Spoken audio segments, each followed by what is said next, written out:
नमस्कार. मी आपला मित्र संतोष. मी घेऊन आलो आहे संवाद या चॅनलवरती एक आगळं वेगळं व्हिडिओ. तुम्ही म्हणाल आगळा वेगळा व्हिडिओ म्हणजे काय? यापूर्वी आपण जे व्हिडिओ शूट करायचो ते सोशल असायचे, जेणेकरून रोजच्या समाजामध्ये ज्या काही घटना घडतात त्याच्यावरती. पण आजपासनं आपण पॉडकास्ट सुरू करत आहे आणि काय विशेष आहे पहा, आज आपला पहिला पॉडकास्ट आहे आणि पहिलाच पॉडकास्ट हा एक बंदिस्त स्टुडिओमध्ये नसून निसर्गरम्य वातावरणामध्ये शूट होत आहे.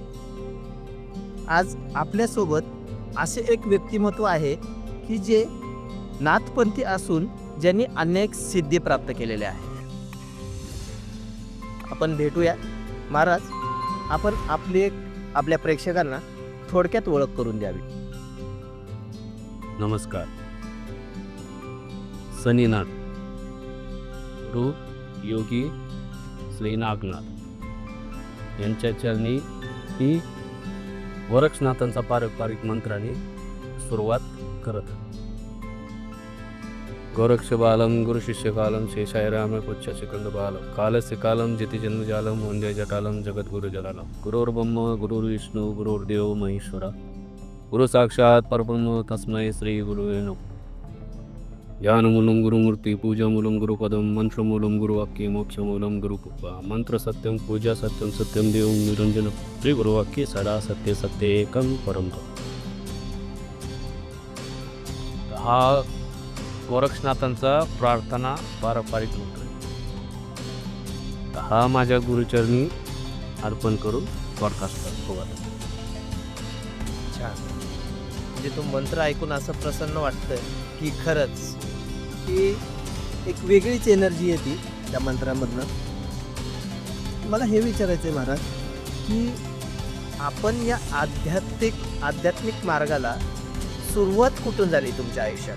का तुमच्या घरातनं पारंपरिक वारसा तुम्हाला मिळाला, का असं काय झालं की तुम्ही या आध्यात्मिक मार्गाला खूप लवकर आला?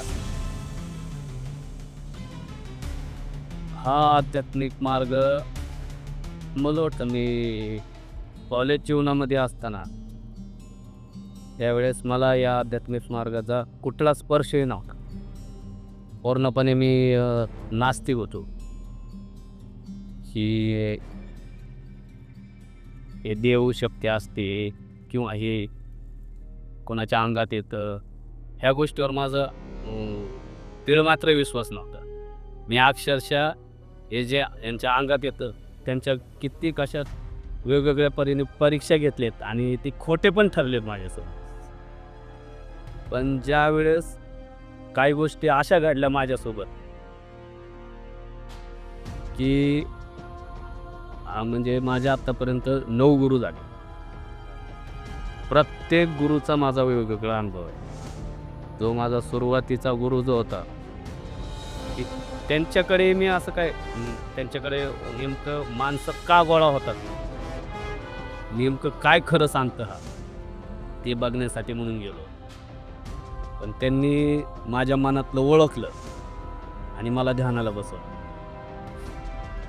ध्यानाला बसवल्यानंतर जे काय माझ्या शरीरामध्ये जी एनर्जी वाटली, त्या शरीरात एनर्जी आल्याने जी माझ्या शरीरात गरमी वाढली, त्याच्याने माझ्या अंगात म्हणजे जे काही असं काहीतरी वेगळी एनर्जी निर्माण झाली असं जाणवलं. म्हणजे आपण असं म्हणू शकतो का की कुंडलिनी जागृत झाल्यासारखं? हा, तसंही म्हणू शकतो. कारण कुंडलिनी जागृत म्हणजे ते काय लवकर होत नाही, पण त्या क्षणी त्यांच्या म्हणजे जे मस्तकावर त्यांनी हात ठेवल्यानंतर जे जाणवलं की झटक्यात तळपायाचे आग जशी मस्तकाला झाल्यावर जसा झटका बसतो त्या पद्धतीने झालं. तो माझा पहिला अनुभव. त्यावेळेस मला जाणवलं की खरंच ही शक्ती आहे. म्हणजे तुमच्या गुरूंचा जो स्पर्श झाला तुमच्या मस्तकाला, तिथून तुमच्या आयुष्याला एक आध्यात्मिक मार्गाची सुरुवात झाली असं म्हणू शकतो. एक वेगळ्या एनर्जीची सुरुवात झाली की त्याच्यानंतर जी काय म्हणजे त्यांनी मला तिथं ध्यानाला बसवलं. त्यावेळेस ती गोष्ट जाणवली त्याच्यानंतर अशा काही गोष्टी घडत गेल्या जीवनात की ॲटोमॅटिक नाही तिथं ॲटोमॅटिक मी जायचो, त्यांना काही बोलायचं नाही, ध्यानाला बसायचो. ते ॲटोमॅटिक एनर्जी वाढल्यासारखं झालं. काही मग त्याच्यानंतर अशा काही गोष्टी घडायला लागल्या की गुरुला काही गोष्टी अशा वाटत होत्या की ती म्हणजे एखादी वाईट एनर्जी एखाद्याच्या शरीरामध्ये आली आणि ती त्यांनी बाहेर काढली. पण ती मला अशी जाणवायची की ती आहे अजून तिथं आणि ती तिथंच असायची की ते माझ्या पाठीमागं लपायची. पण ते माझ्यातली एनर्जी बाहेर पडल्यामुळं हे त्या गुरूंना जाणवत नव्हते की ती वाईट एनर्जी इथं आहे म्हणून. म्हणजे तुमचा ऑरा एवढा होता की तुमच्या ऑराच्या मागं ती लपायची थोडक्यात. त्यामुळं ते त्यांना जाणवत नव्हती. पण ज्या वेळेस एक अशी घटना घडली माझ्या आयुष्यात की असंच एका ठिकाणी अशीच घटना झाली की त्या मुलीला एक म्हणजे गरोदर बाईच्या म्हणजे एनर्जीने धरलं होतं. ती त्यांनी काढली पण ती माझ्या पाठीमागे लपल्यामुळं त्यांना समजली. पण आता किती केलं तर ती गुरु आहे. आपली काही एवढी म्हणजे दिव्य दृष्टी नाही आहे की ती मला स्पष्ट दिसते. पण अशा काही गोष्टी जाणवतात की आपलं आजूबाजूला वाईट एनर्जी आहे. मग ती एनर्जी ज्या वेळेस माझ्यासोबत माझ्या गाडीवर बसून माझ्या घरी आली त्यावेळेस माझा मुलगा लहान होता. ज्यावेळेस त्याच्या शरीरात ती एनर्जीने प्रवेश केला, मला वाटते साधारण 11-12चा रात्रीचा टाईम असेल. त्यावेळेस जो माझा मुलगा रडायला चालू झाला ते रात्री 3 वाजे. अक्षरशः काही झालं मला काही कळत नव्हतं. मग आता मी ध्यानाला बसायची सुरुवात केली ती त्याच्यामुळं मला वाटलं की आपण ध्यानात बसू. मग त्याच्यानंतर मी ध्यानात बसलो, देवाला प्रार्थना केली. आता मला काय मंत्र माहीत नव्हते किंवा कशी पूजा करतात हे माहीत नव्हतं. जिथं मी झोपलो होतो तिथंच उठून मांडी घालून डोळे झाकून ध्यान लावून बसलो. फक्त एवढं मला जाणवलं की त्या ध्यानातनं की वाईट शक्ती माझ्याबरोबर आली आहे आणि ती मुलाला तिने धरले. मग हे मी जाणवल्यानंतर मला काही मंत्राचा कुठला माहीत नव्हते. मी फक्त तिच्या गर्भातल्या मुलाची शपथ देऊन तिला तिथं घालवायचा प्रयत्न केला आणि त्या शक्तीसरशी ती त्या शरीरातनं बाहेर निघली. आणि तिथनं 3 वाजता जी निघली, ज्या मुलीच्या शरीरातनं ती शक्ती बाहेर काढली होती त्या मुलीला 3:15 वाजता परत ती जाऊन लागली. अच्छा, म्हणजे जी निगेटिव्ह एनर्जी म्हणतोय आपण, ही थोडक्यात जी काय भूतबाधा प्रेतबाधा होती ती एक महिला होती आणि ती प्रेग्नेंट होती. अच्छा, प्रेग्नेंट महिला जळून तिचा मृत्यू झाला होता आणि तिने त्या मुलीला मग ती तुमच्या मुलाच्या शरीरातनं निघाली आणि ती परत त्या मुलीच्याच शरीराला धरला. ती हे मला कधी कळलं, मुलगा मग त्याच्यानंतर 3 वाजता झोपला जो शांत. मग सकाळी माझ्या गुरुचा 6 वाजता मला फोन आला की त्या मुलीला परत तसाच त्रास व्हायला लागला आणि तू ये, आपण तिथं मार्ग मोकळा करू. असे वेगवेगळे अनुभव आले. त्याच्यामुळं त्या मार्गाकडे हळूहळू पाय जास्त सरकत गेला माझा. पण तुम्ही कधी असा विचार केला की जसं तुम्ही सांगितलं की जोपर्यंत तुम्ही या आध्यात्मिक मार्गात नव्हता तोपर्यंत तुम्ही कुठल्या देवाला दानवाला कशालाच मानत नव्हता आणि हा जो चेंजेस झाला त्याच्यानंतर तुम्ही या सगळ्या गोष्टी मानायला लागला. याच्या अगोदर जसं तुम्ही काही बोंधू बाबा पकडले म्हणलात थोडक्यात की अंगात येणं वगैरे, तर तो जो प्रमाण या आपल्या समाजामध्ये आहे हा प्रमाण म्हणजे आता तुम्ही त्या मार्गात गेलात म्हणून तुम्हाला लक्षात आलं की काय खरं काय खोटं. पण सर्वसामान्य आपलं जे काही प्रेक्षक वर्ग आहे हे सर्वजण तर आध्यात्मिक मार्गात नसणार, तर त्यांना किंवा त्यांनी कसं ओळखायचं की काही असं काही गोष्टी आहेत का की बाबा याच्या अंगात आलं, हे जे म्हणतात की देव संचारला, तर खरंच आपलं शरीर एवढं पवित्र आहे का की देव आपल्या अंगात येईल? हां, तर मग खरं काय आणि खोटं काय, हे कसं ओळखायचं प्रेक्षकांनी? देव हा शरीरात येण्याची गोष्ट नाही, ती अनुभवायची गोष्ट आहे. शरीर हे नरकाचा द्वार आहे. फक्त हा आपला आत्मा जो आहे हाच असा पवित्र आहे की तो आपल्या विचारशक्तीने तो पवित्र पण ठेवता येतो आणि अपवित्र पण करता येतो. पण ती तशी विचारशक्ती झाली पाहिजे, आपल्यासोबत तसे सत्संग लागले पाहिजेत, तेव्हा आपले विचार शुद्ध होतात. विचार शुद्ध झाल्यानंतर आपला देह ऑटोमॅटिकली शुद्ध होतो, त्याचा संचार होत नाही, काय नाही. त्याची फक्त जी स्पर्श जाणवतो, जेणेकरून म्हणता येईल की ज्यावेळेस आपण ध्यान लावतो, ध्यान लावल्यानंतर शरीरामध्ये जे काय म्हणतात ते काटा येतो शरीराला, तो जी एनर्जी आपल्या शरीरात त्यावेळेस जी जाणवते, त्याच्यानंतर आपली ती हळूहळू हळूहळू कुंडलिनी शक्ती जागृत होत होत होत पूर्णपणे शक्ती जागृत झाल्यानंतर दिव्य दृष्टी प्राप्त होते.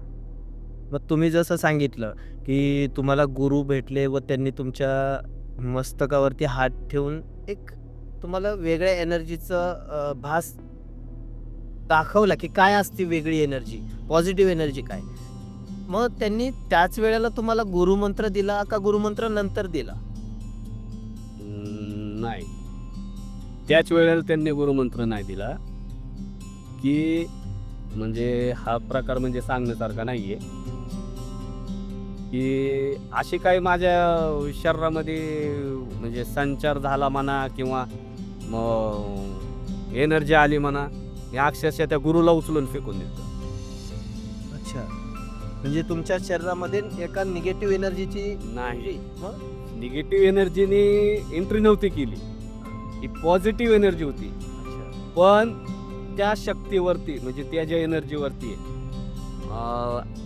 आता हा जो समोरचा व्यक्ती आहे, हा याचा गुरु म्हणून ज्या वेळेस आपल्यावरती त्याचा गुरुमंत्राचा प्रभाव असतो, त्यावेळेसच ती शक्ती म्हणजे गुरुशक्ती ही त्या शक्तीवरती कंट्रोल करू शकते. पण ज्या वेळेस त्यांनी गुरुमंत्र दिलेला नाहीये किंवा ती एनर्जी आपल्या शरीरात आली आणि ती एनर्जीला गुरु म्हणून समोरचा व्यक्ती ज्या वेळेस गुरु म्हणून त्या शक्तीला दाबायचा प्रयत्न केला, त्यामुळे ती शक्ती जास्त चिडली आणि त्या गुरुलाच नाही तर मला जवळजवळ चौघांनी धरलं होतं, त्या चौघांना एकत्र उचललो. आता ही एनर्जी माझ्यात कुठनं आली मला माहित नाही, पण ती आली कारण मी त्यावेळेस माझ्या भानावर नव्हतो की काय काय झालं हे मला म्हणजे इतरांनी सांगितलं असं असं झालं होतं म्हणून. त्याच्यानंतर मग त्यांनी मला पहिला गुरुमंत्र दिला आणि मग मला शांत. मग आता गुरुमंत्र त्यांनी दिला तर म्हणजे मी जे ऐकले आतापर्यंत की गुरुमंत्र दिल्यावर तो तर लगेच असं काही काम करत नसेल की त्याला एक सिद्ध करून घ्यायचं असतं त्या गुरुमंत्राला. तर ते गुरुमंत्र सिद्धी म्हणजे काय, की मंत्रसिद्धी म्हणजे काय आणि तो कसा करायचा असतो? कसं आहे, गुरुमंत्रातच पहिली ताकद असते. गुरुमंत्र तुम्ही असा जरी जपला तरी तो ताकद असतो, पण ते तुमच्या मुखाने जपल्यानंतर त्याचा प्रभाव हा तुम्हालाच झाला पाहिजे. तो एक जो मार्ग आहे की आता हा पाठ चाललाय काय, ह्या पाठाला जोपर्यंत तुम्ही मार्ग देत नाही तोपर्यंत ते तुमच्याकडे येत नाही. म्हणजे त्या मंत्राची जी आपल्या शरीरामध्ये जे ऊर्जा निर्माण झाली पाहिजे ती ऊर्जा आपल्या शरीरात होत नाही, त्याचा असर होतो, त्याचा असर कुठंही होतो. आणि ती शक्ती अशी आहे की ती कणाकणामध्ये शक्ती आहे. त्याच्यामुळं त्याचा जो मार्ग द्यायचा आहे तो मार्ग हा गुरुमंत्र ज्यावेळेस आपले कान फुकतो त्यावेळेस ही झापड उघडली जाते, त्या प्रवाहाला वळण मिळतं, त्यामुळं ती एनर्जी आपल्या शरीरामध्ये ऊर्जा निर्माण व्हायला चालू होते. मग ते हळूहळू ते मंत्र जप करून म्हणा, होम हवन करून म्हणा, मग त्याची सिद्धी प्राप्त करून घ्यावी लागते, जेणेकरून ती ऊर्जा पूर्णपणे आपल्या शरीरात ही साठवली जाऊ शकते. जेणेकरून त्या ऊर्जेचा की आपण आपल्याकडं एखादा पेशंट आलाय, काही गोष्टी ग्रासलेला आहे किंवा आजारी आहे, त्या शक्तीचं नाव घेऊन नुसता स्पर्श जरी आपला झाला तरी त्या शरीरात फरक पडला पाहिजे. यासाठी तो गुरुमंत्राची गरज असते. आता तुम्ही म्हणले की तुमचे 9 गुरु आहे. हो. तर म्हणजे आपले प्रेक्षक जाणण्यास उत्सुक असतील की म्हणजे की तुम्हाला एक गुरु तर भेटलाच होता, मग हे जे उरलेले 8 गुरु आहेत हे पण नाथपंथातले आहेत का वेगवेगळ्या क्षेत्रात? नाही. आता पहिला गुरु जो आहे तो म्हणजे पिराची भक्ती करणार होता. म्हणजे तो पिराची भक्ती करत करत चेड्यांची पण भक्ती करत, त्या गुरुकडनं मला ते 2 मार्ग भेटले. त्याच्यानंतर मग त्या गुरुने मला त्यांच्या गुरुकडे नेलं. तिथं गेल्यानंतर मला त्यांनी वेगळ्या शक्तीचा अनुभव दाखवला.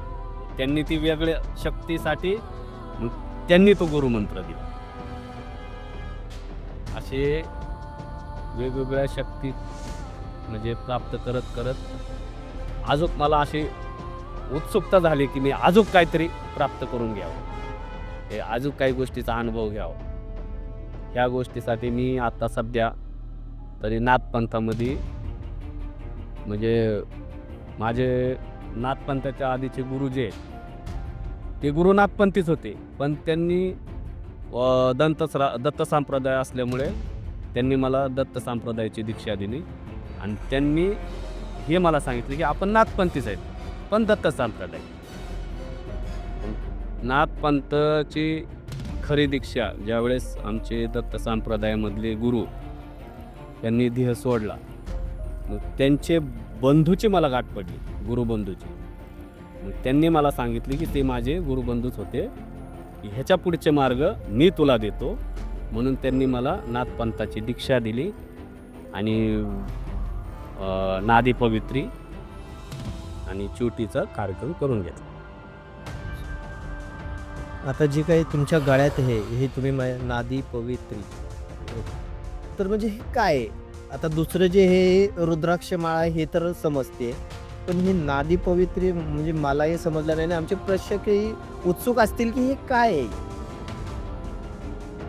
तसं आहे, नाथपंथामध्ये जवळजवळ 12 पंथ, तर 12 पंथातले सुद्धा बरेचपैकी नाथपंथी नादी धारण करतात. ह्या नादीचं काही पंथात काही नाथपंथीयांना ह्याचा महत्त्व माहीत नाही, ह्यांची विधिवत्ता माहीत नाही, ह्याची शक्ती माहीत नाही. जिथं ही नादी वाचली जाते काय त्याच्या आसपासच्या परिसरात जी निगेटिव्ह एनर्जी आहे ती प्रवेश करू शकत नाही. हा ह्या शक्तीचा अनुभव आहे. ते वाटतं ही एवढीच आहे म्हणून, पण ही अशी वाचते की त्याच्याने ज्या निगेटिव्ह एनर्जी आहेत ही लांब लांबपर्यंत पळून जाते. आता दुसरं आहे की तुम्ही सांगितले की तुमचे एक गुरु दत्त संप्रदायातले होते, एक गुरु नाथपंथातले होते. तर नाथपंथी आणि दत्त संप्रदाय हे वेगवेगळे आहेत की एकच आहे? ते ह्यांचं काम कसे म्हणजे वेगवेगळ्या पद्धतीने होतं का काय? दत्त संप्रदायामध्ये कसं, दत्त संप्रदाय म्हणजे हे दत्तप्रभू हे करुणामय, ज्यांनी आत्तापर्यंत म्हणजे कुणावरती क्रोध केला नाही, कुणावरती म्हणजे अत्याचार केला नाही किंवा नाथपंथांनी नाही केलं. पण नाथपंथी असे होते की ते काही त्यांच्यामध्ये म्हणजे सहनशक्ती जेवढी करता येईल तेवढी करायचे, त्याच्यानंतर ते रिॲक्शन करायचे. पण दत्त संप्रदायात असे होते की ते फक्त सहन करत, रिॲक्शन कुठलाच नाही. नाथपंथामध्ये असं आहे की जगाच्या कल्याणासाठी की तू एखाद्याला मारूही शकतो, नाथ संप्रदाय हा असा की त्यांनी देवांना सुद्धा धर्तीवर आणले. हे काय त्यांनी म्हणजे त्यांचा राग म्हणून नाही आणलं.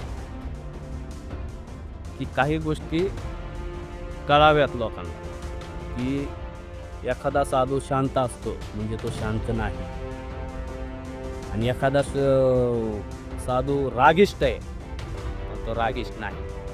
ही फक्त दाखवायची गोष्ट. म्हणजे जसं दिसतं तसं नसतं, म्हणून जग फसतं. तर आता थोड्या वेळापूर्वी तुम्ही सांगितलं की एका गुरुनी तुम्हाला की ते चेड्यांची भक्ती करायची. तर आता भूत प्रेत आत्मा ह्या सगळ्या निगेटिव्ह एनर्जी, तर हा चेडा जो काही प्रकार आहे तो म्हणजे काय पॉझिटिव्ह एनर्जी निगेटिव्ह एनर्जी नक्की आहे काय? कसं आहे, चेडा म्हणजे हे जी आपली दैवी शक्ती आहे, दैवी शक्तीचे रक्षक म्हणजे चेडा. जेणेकरून ह्या दैवी शक्तीने त्यांना म्हणजे त्यांचा पराभूत करून की त्यांना वरदान दिलेलं आहे की तू माझ्या नावाखाली म्हणजे त्याची सेवा करू शकतो. ज्या वेळेस आपण एखाद्या शक्तीचं आव्हान करतो, आता ज्यातल्या सगळ्यात जास्त वापरली जाणारी शक्ती म्हणजे काळूबाई. काळूबाईकडंच हे जास्त करून चेडे वापरले जातात. आता चेड्यांचे भरपूर प्रकार आहेत. काय प्रत्येक शक्तीचे हे वेगवेगळे चेडे. काय ती शक्ती अशी आहे की ती पॉझिटिव्ह एनर्जी पण आहे आणि निगेटिव्ह एनर्जी. तुम्ही ज्या पद्धतीने त्याची सेवा करा त्या पद्धतीने ती चालते. जर तुम्ही त्याला, आता बरेच जण त्याला कुठं मांस मच्छी दे, कुठं रक्त दे, कुठं गांजे दे, दारू दे, ज्या वेळेस तुम्ही त्या गोष्टीचा त्याच्यावरती त्याला सवय लावता त्यावेळेस ती एनर्जी तुम्हाला सुद्धा खायला कमी करत नाही. कारण ती शक्ती चांगली जेवढी आहे तेवढं तुमचं खानदान बर्बाद करू शकते. त्यामुळं त्या शक्तीच्या नादी लागणं खूप चुकीचं आहे. आता ही शक्ती बऱ्यापैकी लोक वाईट कामासाठीच वापरतात, पण ह्या गोष्ट त्यांना म्हणजे अजून अवगत ना आहे का नाही माहीत नाही. ती गोष्ट तुम्ही त्याच्याकडनं वाईट कामं करून घेता, मग ती तुमचं किती वाईट करते हे तुम्हाला कळणार. कारण आता सध्या माझा अनुभव असा आहे की माझे जे पहिले गुरु होते ही त्या चेड्यांकडनं वाईट काम पण करून घेत होते आणि चांगले काम पण करून घेत होते. पण आता सध्या त्यांची कंडिशन अशी आहे की ते स्वतः मला फोन करतात आणि मला वाचव म्हणून सारखं मला बोलतात. म्हणजे मग आपण असं म्हणू शकतो की त्यांच्याकडनं काही गोष्टी चुकल्यात असं म्हणू शकतो का? म्हणजे असं काय झालं की जर ठीक आहे आता चेड्याने काही त्याला काय काम दिलंय की ज्याच्या कंट्रोलमध्ये तो काहीतरी काम करून घेत असेल, पण त्याच्या बदल्यात तो चेडा काहीतरी मागतोय, त्याला जर ती वस्तू नाही मिळाली तर तो अर्थातच तुम्हाला तुमच्यावरती अटॅक करणार. हाच प्रकार होत असेल. कसं आहे, त्याला टाईम टू टाईम सगळ्या गोष्टी मिळाल्या पाहिजे. तुम्ही जेवढं त्यांच्याकडनं सेवा करून घेता, कामं करून घेता, तेवढं त्यांना ते जपलं पाहिजे. तर ते तुमच्यासाठी हितकारक आहे. नाहीतर ते कधी तुमचा नाश करतील सांगते. ही गोष्ट कसं आहे, आता गुरु आहे माझे, पण गुरुला न जाणवले पण मला जाणवले म्हणून मी त्यांना कित्येक वेळा सांगितली. ते मला म्हणत होते नाही मी ते सोडले ते सोडले, पण काही गोष्टी बाहेरनं पण मला समजत होत्या की त्यांनी बी असं केलंय म्हणून. आता ते ह्या गोष्टीच्या पलीकडे गेले. आता आपण जे ऐकतो की यांनी याच्यावरती करणी केली, जे काही तोटका केला, तर म्हणजे हे कितपत सत्य आहे की अफवा आहे, काय नक्की हे काय? आता पहिली गोष्ट, करणी म्हणजे काय? करणी किती प्रकारची असते? तुम्ही नुसतं एखादी गोष्ट आपली व्हावी म्हणून नुसतं आपल्या आलाव्यातला किंवा धुनीतला भस्म जरी घेऊन त्याच्या नावाने फुकली की मला ही गोष्ट त्याच्याकडनी मिळावी, ती सुद्धा करणी झाली. त्याचा सुद्धा वाईट असर त्या व्यक्तीवर होतो. काय? किंवा एखादा लिंबू घेऊन, भावली घेऊन, काही तांत्रिक गोष्टी करून जी गोष्ट केली जाते ती सुद्धा करणी होते. फक्त एवढंच की प्रत्येकाचा प्रभाव हा वेगवेगळा. आणि काही गोष्टी अशी पण करणी असते की त्याचं बंधन हे समोरच्या व्यक्तीला तोडता येत नाही. ती व्यक्ती एवढा त्रास होतो त्या व्यक्तीला की जोपर्यंत त्या व्यक्तीवर कुठल्या मंत्राने बंधन टाकले हे समोरच्या मांत्रिकाला तांत्रिकाला जोपर्यंत कळत नाही तोपर्यंत मोकळा होत नाही. ते म्हणतात ह्याच्यावरती खूप मोठी करणी झाली, खूप मोठी बाणामती झाली.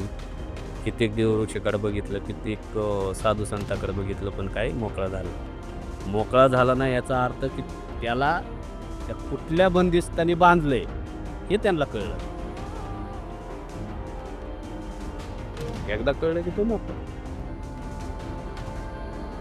करणी करण्यासाठी असं काही हे आहे की की तो तुमच्या कुठल्या एरियामध्ये म्हणजे जसं आता तुम्ही इथं बसून एखाद्यावरती मंत्र हे करताय किंवा कोणी करणी करताय, तर असं काय की बाबा तो 5 किलोमीटरमध्येच पाहिजे, 10 किलोमीटरमध्येच पाहिजे, तेवढ्या एरियामध्येच पाहिजे तरच ती करणी केली जाते असं काय?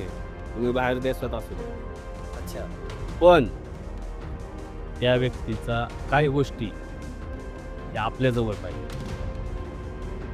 जसे की त्याची माती म्हणा, त्याचा एखादा कपडा म्हणा, त्याचा एखादा फोटो म्हणा.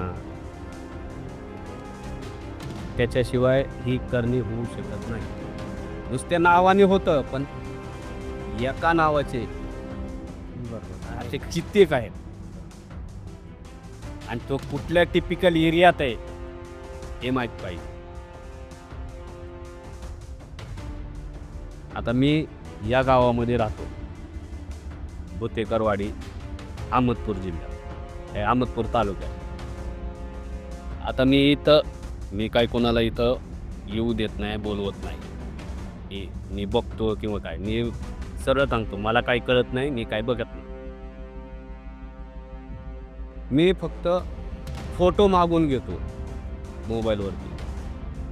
त्यांचा फोटो, पत्ता, नाव, याच्यावरती त्यांचं काय असेल दुःख ते इथूनच निवारण करण्याचा प्रयत्न करतो. जे माझ्या शक्ती म्हणजे ओरा शक्तीला जी गोष्ट होईल ती गोष्ट मी करण्याचा प्रयत्न करतो. जर ती ओरा शक्तीच्या बाहेरची गोष्ट असेल की ज्याने जास्त की तो स्वतः इथं पाहिजे जागेवर किंवा मी तिथं पाहिजे, तर ती गोष्ट तेवढी टळली जाते, नाही तर बाकी सगळ्यांचे प्रॉब्लेम सॉल्व्ह. पण असं का होतं की महाराज म्हणजे जनरली प्रश्न आहे नाही का की ज्यावेळेस एखादे गुरु एखादा चेला तयार करतात, तर अर्थातच गुरु तर या पद्धतीने करणार नाही की माझा काय चेला काही भविष्यात जाऊन कुणाचं वाईट करावं. तर सगळ्यांना माहीत आहे तरी पण ह्या अशा वाईट गोष्टी का घडतात समाजात? म्हणजे काय कारण वाटतं तुम्हाला? का थोड्या पैशामुळं काही लोक, पण त्याच्यामुळं हा जो काही कुठलाही पंथ असू द्या, एखादा नाथपंथी असो अगर कुठल्याही संप्रदायातला असू द्या, थोड्या पैशासाठी जर हा व्यक्ती एखादा गुरुजी महाराज की करणी करत असेल, तर तुम्हाला वाटत नाही का की हे चुकीचं आहे? तुम्हाला काय वाटतं किती पैशासाठी करत असतात?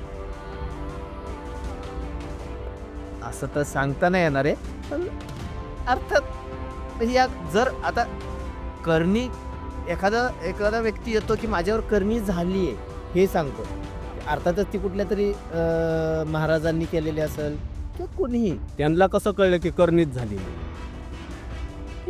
त्यांच्या आयुष्यात जे बदल घडतायत कसं असतं की कोणी करणीच करतं असं नसतं. कुणाला काय एवढा मोकळा वेळ नाही आहे करणी करायला.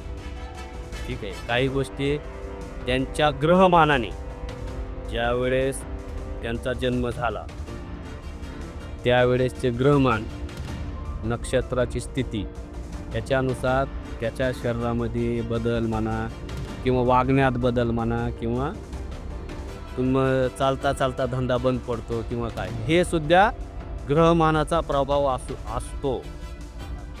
कोणी करतच म्हणून नाही. काय एखादी गोष्ट करायची म्हणली काय, आत्ता एवढे साधू झालेत काय, जे ते उठलं की साधू बनतो, जो तो उठला की साधू बनतो. काय कशासाठी? एखादी गोष्ट करायला 25,000 ते 30,000 रुपये घेतात. एखाद्या सर्वसाधारण माणूस तीच गोष्ट महिना लागतो त्याला कमवायला. कोणाकोणाला तर तेवढाही नाही कमवत, कोणाकोणाला 10,000 पगार असतो. मग त्यांनी काय करायचं? 2-2 महिने राहतात. मग हा साधू फक्त एका तासामध्ये 25,000 ते 30,000 रुपये कमवतो. मग साधू व्हायला काय हरकत? असे काही गोष्टी आहेत. माझा या क्षेत्राकडे वळायचा हाच उद्देश आहे की हे जे साधू आहेत, भरपूर असे साधू आहेत की त्यांना काही येत नाही. भोंदू बाबा म्हणू शकतो आपण त्यांना. काही त्यातला मार्ग माहीत नाही. फक्त तांत्रिक गोष्ट ही अशी आहे की त्याला मंत्राची गरज लागत नाही. अच्छा. मंत्र, यंत्र आणि तंत्र. यंत्र आणि तंत्राला मंत्राची गरज लागत नाही किंवा त्याला सिद्धीची गरज लागत नाही. ते तुम्ही सहज जरी केली, तुम्हाला काही मंत्र येऊ नाही येऊ दे, काही नाही येऊ दे, तुम्ही मंत्राचा आणि तंत्राचा वापर करून एखादी गोष्ट केली, ती गोष्ट घडतेच. ज्या वेळेस एखाद्या माणसाला तो अनुभव येतो की माझ्याकडनं ही गोष्ट घडू शकते, मग ती व्यक्ती म्हणणार मी साधू आहे. बरोबर, अगदी बरोबर. मग मी ही गोष्ट करू शकतो. मग मी ही गोष्ट केली, ती झाली, मग मी ही गोष्ट करू शकतो. तू तुम्हाला एवढे पैसे देणे तुझी गोष्ट करून दे. आता त्याला ते यंत्र कसा वापरायचा आणि तंत्र कसा वापरायचा ही गोष्ट त्याला माहीत झालेली आहे. मग असंच की साधू संतांमध्ये फिरून म्हणा किंवा काही अशा तांत्रिक मांत्रिकाबरोबर फिरून त्या गोष्टी माहिती करून घेऊन या गोष्टी करत राहतात. त्यामुळं सिद्धी मिळवायचा किंवा हे मंत्र जप करायचा, ध्यान साधना करायचा, ह्या गोष्टीकडे कुणाचंही लक्ष नाही. आत्ता सध्या एवढे साधू आहेत की त्यांना हे मंत्र साधना काय असते, मंत्रसिद्धी काय असते, सिद्धी नेमकी काय असते हे काहीच माहीत नाही. यांचं काही देणं घेणं नाही. फक्त ह्या गोष्टीमुळं आपल्याला ही गोष्ट पैसा मिळायला चालू होतो, ही गोष्ट करायची. आता मी सुद्धा त्या गोष्टी करतो, बघतो. मी प्रत्येकाचे माझ्याकडे भरपूर येतात, पण आत्तापर्यंत मला आठवत नाही की मी कोणाकडनं रुपये घेतला. मी माझी मेहनत करतो. ही शेती मी पिकवतो. त्याच्यात जो माल येईल तो मी खातो. कोणी दिलेच 10-5 रुपये तर मी नाही म्हणत नाही. काय तुला फरक पडला ना, तू कर. मी प्रेक्षकांना सांगू इच्छितो की आपण ज्या मळ्यात बसलेलो, ही मागं जी शेती दिसते तुम्हाला, ही सगळी महाराजांचीच आहे. आणि महाराजांचं जसं म्हणणं तुम्ही ऐकलंय की समाजात जे काही भोंदू बाबा आहे त्यांच्याकडे हे सगळं नसतं, म्हणून गोरगरिबांना लुटण्याचा एक व्यवसाय म्हणून ते महाराज किंवा असे भगवे वस्त्र घालून समाजात वावरतात. पण सर्वच हे सिद्धिप्राप्त केलेले नसतात. आणि जे खरंच सिद्धिप्राप्त आहेत ते जसं महाराजांनी सांगितलं, ते कुणाकडनंही 1 रुपयाही घेत नाही. त्यांचा उदरनिर्वाह त्यांचा वेगळा असतो. हे फक्त एक समाजातल्या दुःखी, कशाने अडचणीने ग्रस्त झालेल्या व्यक्तींचं समाधान करून देण्याचं काम हे खरेखुरे महाराज करत. पैसे घ्यायची गरजच नाही. खरी गोष्ट आहे, ज्या वेळेस आपण एखाद्याची म्हणजे दुःखाचं निरसन करतो काय, त्यावेळेस त्याच्या मनातनं जो काय आशीर्वाद मिळतो काय, तो हा देव बघतो. ज्याची सेवा आपण करतो तो बघतो. मग आपल्याला काय द्यायचंय तो देव देतो. कोणाची काही द्यायची गरज नाही, कोणाकडे हात पसरायची गरज नाही. काय मी आता स्वतः करतो, माझ्याकडनं जेवढी मेहनत होती तेवढी मी करतो. काय मला देव त्यातनं जेवढं देतं मी ते अक्षरशः लोकांना वाटतो. तरी मला भरभरून दिलं देवाने, काय कमी नाही. किंवा कधी मी असं म्हणतही नाही मला कमी पडलं. मनाला कधी वाटलं की अरे हे काम करायचंय मला, अरे हे आता कसं करावं, पण ते ऑटोमॅटिक होऊन जातं. ते कसं होतं माहीत नाही मला. म्हणजे जे तुम्ही चांगले पेराल तर चांगलंच उगवणार आहे, थोडक्यात तेच आहे. बरोबर. आता मी एक विचारू शकतो की जसं आपण आता सुरुवातीलाच प्रेक्षकांना सांगितले की आपल्यासोबत जे महाराज आहेत की त्यांनी अनेक सिद्धी प्राप्ती केलेल्या आहेत आणि त्यांच्याकडनं जे तुम्ही अनुभव ऐकले की निगेटिव्ह एनर्जींना शरीरातनं कसं बाहेर काढणं वगैरे, तर मी डिस्क्रिप्शनमध्ये तर महाराजांचा नंबर वगैरे तर देईलच. कुणाला जर संपर्क करायचा असेल काही तर नक्की करा. काही नको माझा नंबर वगैरे काही देऊ नका.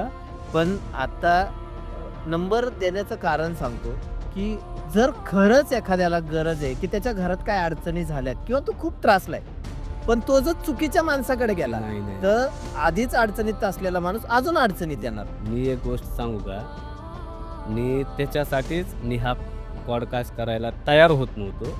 कारण मला माहिती आहे की मी जर त्या गोष्टीकडे जास्त परपटलं गेलो की मग ह्याची ही अडचण, त्याची ती अडचण, त्याची ती अडचण, मग मी साधना करायची कधी.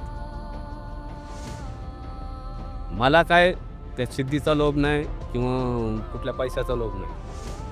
मला फक्त ईश्वर प्राप्ती करायची, मोक्ष प्राप्ती. जेणेकरून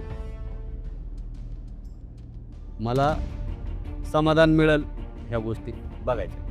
हे कसं आहे, ह्यांच्या गोष्टी नील करून किंवा यांच्या गोष्टी सॉल्व्ह करून मला त्यातनं समाधान नाही मिळणार, उलट त्यांच्या मागची पिढा माझ्या मागे लागते. जसं महाराजांनी सांगितलं, महाराजांनी परमिशन दिली तरच त्यांचा नंबर आपल्या डिस्क्रिप्शन बॉक्समध्ये दिसेल, अन्यथा दिसणार नाही. तुमच्या काही कमेंट असेल तर नक्की सांगा. मी त्या कमेंट महाराजांपर्यंत पोहोचवण्याचा 100% प्रयत्न करेल. बरं, आता महाराज एक छोटासा विचारायचं आहे की जर कुणाच्या घरात काही अशा नॉर्मली काही प्रॉब्लेम असेल, म्हणजे निगेटिव्ह एनर्जीचा म्हणा, की जसं आपण म्हणतो, जसं तुमच्या मुलाचं उदाहरण सांगितलं की तो रडत होता रात्री 12पासून 3पर्यंत. आता ठीक आहे, तुम्हाला ती माहिती होती म्हणून तुम्ही ते केलं, पण ज्यांना माहिती नाही आहे, म्हणजे एवढ्या वरच्या लेवलचं नाही, पण एक जे म्हणतो ना आपण घरगुती उपाय, तर यात काही तुम्ही आपल्या प्रेक्षकांना सांगू शकता की हे छोटे छोटे उपाय आहेत की जेणेकरून जर तुमच्या कुणाला घरामध्ये नजर लागत असेल किंवा काही निगेटिव्ह एनर्जी येत असेल तर तिला थांबवू कसं शकता? पहिली गोष्ट, जर तुम्हाला निगेटिव्ह एनर्जी येते हे जर जाणवतंय, याचा अर्थ तुमच्याकडे पॉझिटिव्ह एनर्जी येत असणार. पॉझिटिव्ह एनर्जीचा काहीतरी अंश तुमच्याकडे असणार. ज्या वेळेस तुमच्या घरामध्ये तुमचं कुलदैवत आहे, काय हीच तुमच्यासाठी खूप मोठी शक्ती. ज्या वेळेस तुम्ही त्यांच्या समोर स्वतः डोळे लावून बसताल, तन मन धनातून काय ते स्वतः मार्ग देतात, तू काय करायला पाहिजे. तुम्हाला ह्या साधूकड, त्या साधूकड, ह्या बाबाकड, त्या बाबाकड, कोणाकडे जायची गरज नाही. तुमच्या आईबाप म्हणजे हे कुलदैवत काय कुठल्याही गोष्टीला तारून नेण्याची ताकद त्यांच्यात आहे. हा कुठला बाबा, कुठले म्हणजे साधू, कुणीही देवऋषी असू, कुणी असू, हे सॉल्व करू शकत नाही. ज्या वेळेस तुम्ही आजारी पडता, पहिले तुमचे आई वडीलच बघणार, चुलते मालते बघायला येत नसतात. सगळं झाल्यावर की मग तवा येणार ते. त्याच्या आधी तुम्ही पहिलं ते बघा, ते स्वतः दाखवतील तुम्हाला. हां, जर लय तुम्हाला नसेल समजत, घरामध्ये आपलं रोज सकाळ संध्याकाळ कोळसा जाळायचा, त्याच्यावरती काही धूप मिळतात, सिंगापुरी म्हणा, कवडी म्हणा किंवा गुगल धूप म्हणा. हे सकाळ संध्याकाळ श्रद्धेने जाळायचं. श्रद्धा म्हणजे तुमची एनर्जी. ज्यावेळेस तुम्ही ती बाहेर काढाल, ज्यावेळेस तुमची श्रद्धा त्या तुमच्या कुलदैवावर असेल, तरच ती एनर्जी तुमची काम करेल, अन्यथा काम करणार नाही. तुम्ही असंच कोळसा पेटवला आणि तुम्ही त्याच्यावरती कुठल्याही प्रकारचे धूप टाकले आणि फिरवले, त्याच्यात अर्थ नाही. ही तुमची श्रद्धा म्हणजे तुमची एनर्जी त्यात ओतली पाहिजे, तेव्हा ती गोष्ट निगेटिव्ह एनर्जी तुमच्या घरातून बाहेर जाणार, तोपर्यंत जाणार नाही. बरोबर. म्हणजे थोडक्यात सांगायचं, घरात केलेला शिरा आणि ज्यावेळेस आपण नैवेद्य म्हणून देवाला ज्यावेळेला आपण अर्पण करण्यासाठी जो शिरा करतो, तो खाल्ल्यानंतर तुम्हाला त्यातला फरक जाणवतो की देवाला केलेला जो शिरा असतो हा अप्रतिम असतो. का तर त्याच्या मागची बनवायचा मागचा जो हेतू आहे, भाव आहे, तो खूप प्रामाणिक आहे. स्वयंपाक करताना सुद्धा ज्या वेळेस स्वयंपाक करताना एखाद्या स्त्रीच्या मनात सात्विक भाव असतील, तेव्हा स्वयंपाकात जी गोडी येते, तशीच गोडी ज्यावेळेस तुमच्या मनातून श्रद्धा उत्पन्न होईल, त्यावेळेस ती गोडी येईल, तोपर्यंत येणार. महाराजांनी जाता जाता एक शेवटी खूप हा छान उपाय सांगितलेला आहे. जर तुम्हाला एवढा वेळच भेटत नाही की रोज देवपूजा करताय काय आहे, पण तुम्ही तुमचं कुलदैवत व तुमचे आईबाप यांची सेवा करा व त्यातूनही तुम्हाला काय वाटत असेल तर सकाळ संध्याकाळ तुमच्या घरामध्ये जे काही महाराजांनी 1-2 धूपांची नावं सांगितली, गुगळ वगैरे, तर ते धूप मनोभावे हे आपल्या घरामध्ये फिरवा, की जेणेकरून तुम्हाला या निगेटिव्ह एनर्जीचा जो काही तोटा किंवा त्यांच्यापासून जो अपाय होतोय तर तो होणार नाही. धन्यवाद महाराज, आपण आपला वेळ दिल्याबद्दल. नमो आदी.